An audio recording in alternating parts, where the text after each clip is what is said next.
دو مضبوط ستون گر گئے اور یہ دونوں کے دونوں اسلام کے خلاف ہر آندھی کو روکنے کے لیے کھڑے رہتے تھے. تو اللہ کے رسول صلی اللہ علیہ وسلم نے کبھی تو اس کو دہرایا نہیں اپنی زندگی میں، نہ صحابہ نے، کہ ہاں اس غم کو یاد کرا جائے، چونکہ نبی کو دلی تکلیف پہنچی تھی. کوئی لوگ کہہ سکتے ہیں کہ یہ تو نیچرل موت تھی، کوئی حادثہ نہیں تھا اس طرح کا. موت تو موت ہی ہوتی ہے، چاہے حادثہ ہو کچھ بھی ہو. اور ایسا نہیں کہ تاریخ اسلامی میں کوئی تکلیف دہ حادثہ رونما نہیں ہوا. احد کے میدان میں 70 صحابہ شہید ہوئے تھے، وہ تو کوئی نیچرل نہیں تھی نا. اور اس میں پھر ایک اور چچا، وہ بھی ایک مضبوط پلر تھے اسلام کے، حضرت حمزہ رضی اللہ عنہ، وہ بھی تو شہید ہو گئے تھے. اور ان کے باڈی کے ساتھ چھیڑ چھاڑ کیا گیا تھا. ہند رضی اللہ عنہ جو اس وقت ایمان نہیں لائی تھی، اس نے جذبہ انتقام میں کلیجی نکال کے چبا لیا تھا. تو اللہ کے رسول صلی اللہ علیہ وسلم کو اس کی بھی سخت تکلیف اپنے دل میں محسوس ہو رہی تھی. اتنی تکلیف تھی آپ کو کہ ہندہ رضی اللہ عنہ اسلام قبول کر کے جب اللہ کے رسول صلی اللہ علیہ وسلم کے سامنے آتی تھی تو اللہ کے رسول صلی اللہ علیہ وسلم نے ان کو منع کر دیا. معاف ہے، سب کچھ ہے، اسلام قبول کر چکی ہیں، وہ غلطی میں جو کچھ ہوا تھا، لیکن اپنے چچا کی محبت اتنی زیادہ تھی کہ اللہ کے رسول صلی اللہ علیہ وسلم نبی اور رسول، لیکن ہندا سے کیا کہہ رہے ہیں، تم میرے سامنے مت آیا کرو، مجھے اپنے چچا کی یاد آ جاتی. تو حضرت حمزہ رضی اللہ عنہ کی شہادت اس کو پھر یادگار ہو جانا چاہیے تھا اسلام میں، غم اور ماتم کے طور پہ. 70 صحابہ کو دھوکے سے کچھ قبیلے کے لوگ لے گئے تھے اور دھوکہ دے کر کے قتل کر دیے تھے، جس میں اکثر قرآن کے جانکار تھے، قراء تھے، حفاظ تھے. اللہ کے رسول صلی اللہ علیہ وسلم نے اس موقع پر غالباً 1 مہینہ تک ان کے خلاف بد دعا کرتے رہے. آپ کو بہت زیادہ تکلیف ہوئی تھی. تو کیا پھر اس تاریخ کو غم کا دن بنا دیا جائے؟ کہ اللہ کے رسول صلی اللہ علیہ وسلم کی زندگی کی باتیں ہو رہی ہیں کہ اللہ کے رسول صلی اللہ علیہ وسلم کی زندگی میں بہت سارے موڑ تکلیف دہ آئے ہیں، لیکن اللہ کے رسول صلی اللہ علیہ وسلم نے کہیں سے بھی اس کو غم کے طور پہ جوڑا نہیں. ہاں، انسان ہونے کے ناطے آپ کو تکلیف ہوئی ہے اور کوئی بات نہیں، وہ وقت آیا اور گزر گیا. تو غم کا سال وہ بھی نہیں، اور اس کے بعد کی جو تکلیف دہ مراحل آپ کی زندگی کے ہیں وہ بھی مذہب اسلام میں اس کی گنجائش ہی نہیں ہے کہ غم کو آگے بڑھایا جائے. اس کی ایک جو حد بندی کر دی گئی اسی حد میں. بہرحال یہ ایک پہلو تھا.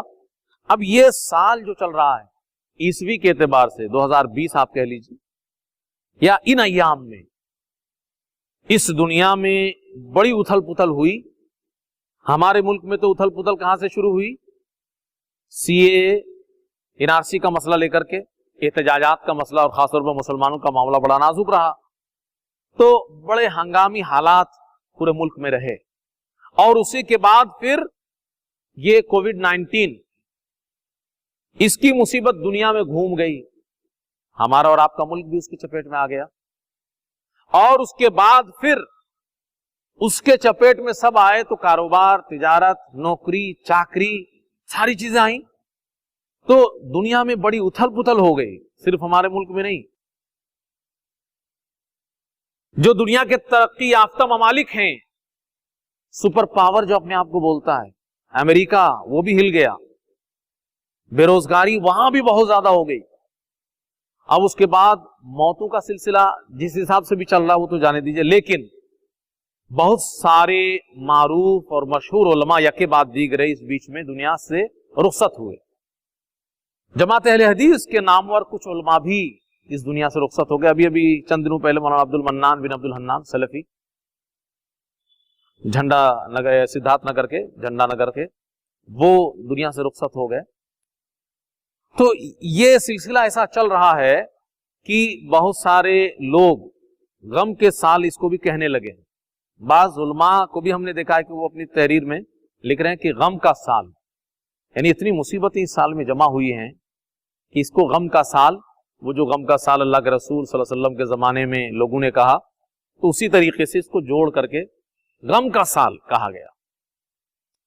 تو خیر، ایک پہلو سے غم کا سال ہونا چاہیے میرے حساب سے کہ علم اٹھ رہا ہے، اس حساب سے واقعی یہ بہت تکلیف دہ مرحلہ ہے۔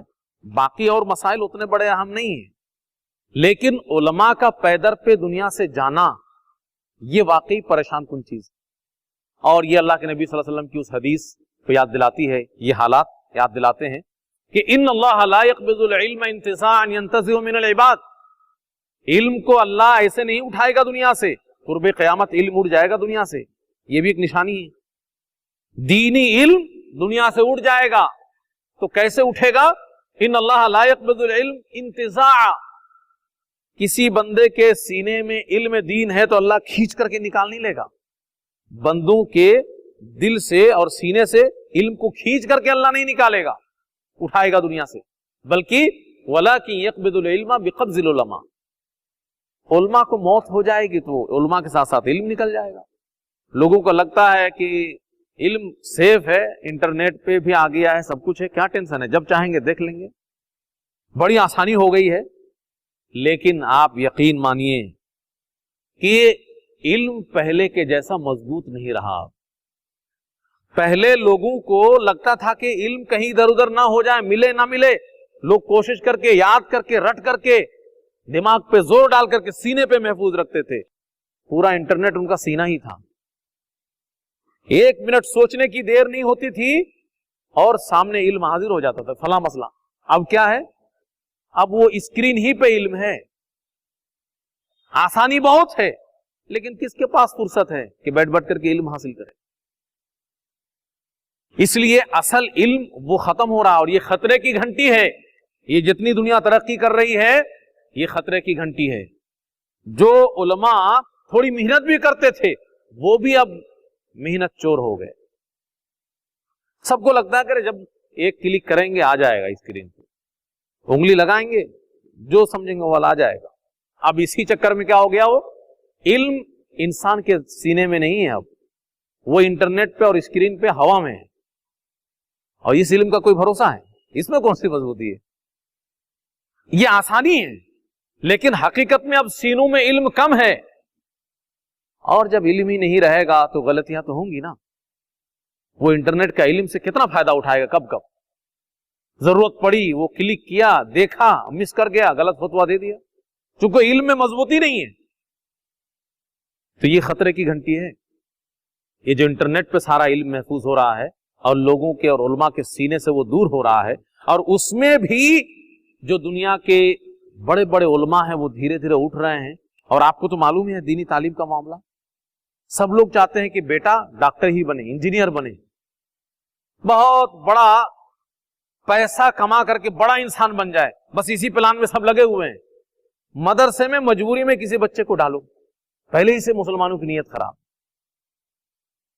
مدرسوں کی حالت تعلیم کے سلسلے میں بہت سارے لوگوں مسلمانوں کے ذہن و دماغ میں یہ بات بیٹھی ہوئی ہے کہ یہ غریبوں کے لیے مدرسے ہیں، صرف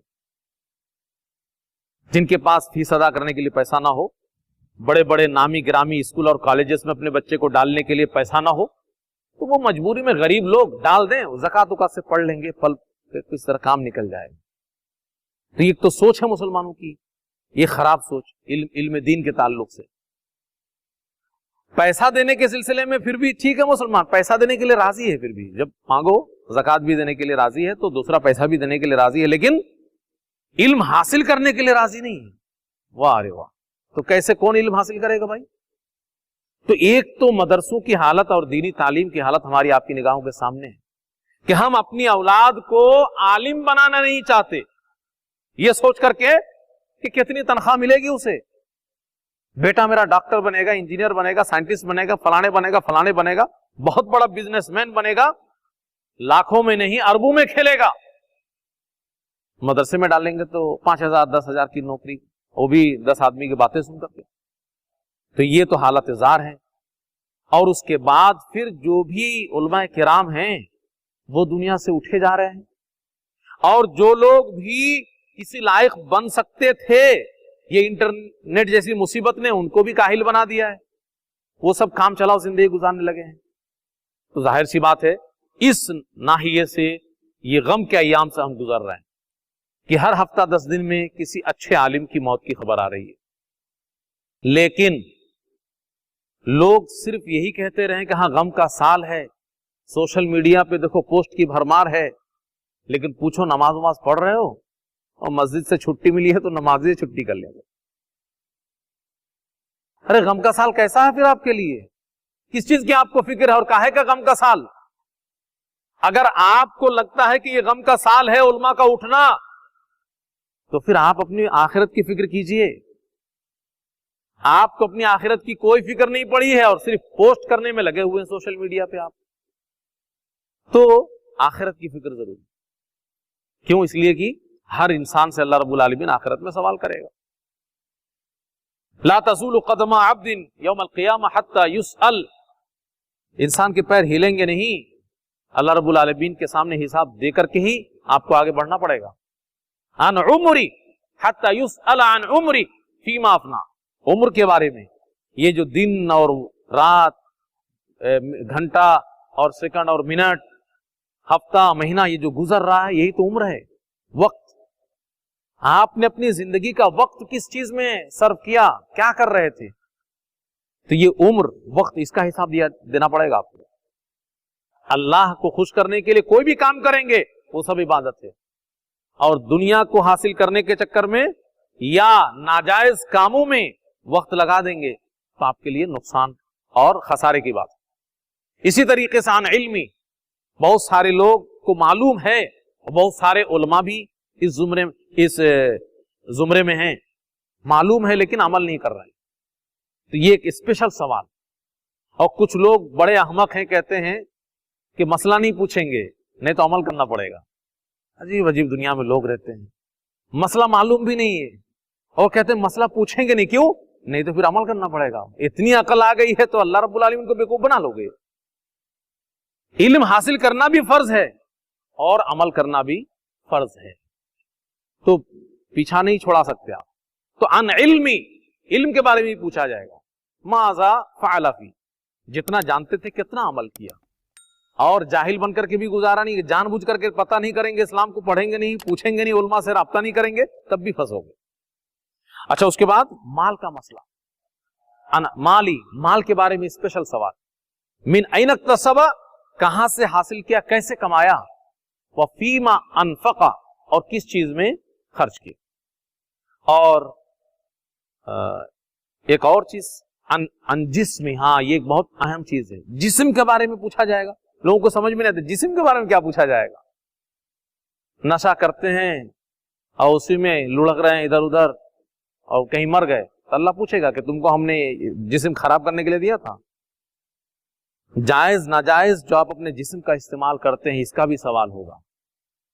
آنکھ اللہ رب العالمین نے دیا، آپ گندی چیزیں دیکھ رہے ہیں، غلط چیزوں میں اپنے آنکھ کو لگا رہے ہیں، فلمیں، گانے اور ڈراماز، یہ بھی اللہ پوچھے گا۔ یہ ہم نے جسم دیا تھا، اس کو تم نے خراب کر دیا، چشمہ لگا لیا، دکھ نہیں رہا، کہاں میں؟ تو پتا چلا کہ وہ بہت رات بھر ہم فلم ہی دیکھتے تھے۔ تو یہ پورے جسم کے بارے میں سوال ہوگا کہ اللہ کی ایک نعمت ہے اور امانت بھی ہے۔ فیما ابلا، کس میں اس کو پرانا کیا، ختم کیا؟ اگر اللہ کی راہ میں جتن کرتے کرتے اس کو مٹی بنا دیا ہے تب تو بہت اچھا کام، لیکن اگر شیطان کے پیچھے پڑ کر کے جسم کے کسی بھی حصے کا استعمال کیا ہے تو اللہ کے یہاں جواب دینا پڑے گا۔ تو غم مت بولیے بلکہ آخرت کی تیاری کیجیے، یہ سب سے زیادہ ضروری چیز ہے۔ اللہ رب العالمین سے دعا ہے کہ اللہ رب العالمین ہم تمام لوگوں کو آخرت کی فکر کرنے کی توفیق عطا فرمائے۔ ویڈیو اچھی لگی ہو تو اسے لائک کریں، دوسروں کے ساتھ شیئر کریں، نیچے والی ویڈیو کو بھی دیکھیں۔ اگر آپ نے ہمارے چینل کو سبسکرائب نہ کیا ہو تو اسے سبسکرائب کریں۔ أَوَلَمْ يَرَوْا إِلَى الطَّيْرِ فَوْقَهُمْ صَافَّاتٍ وَيَقْبِضْنَ مَا يُمْسِكُهُنَّ إِلَّا الرَّحْمَنُ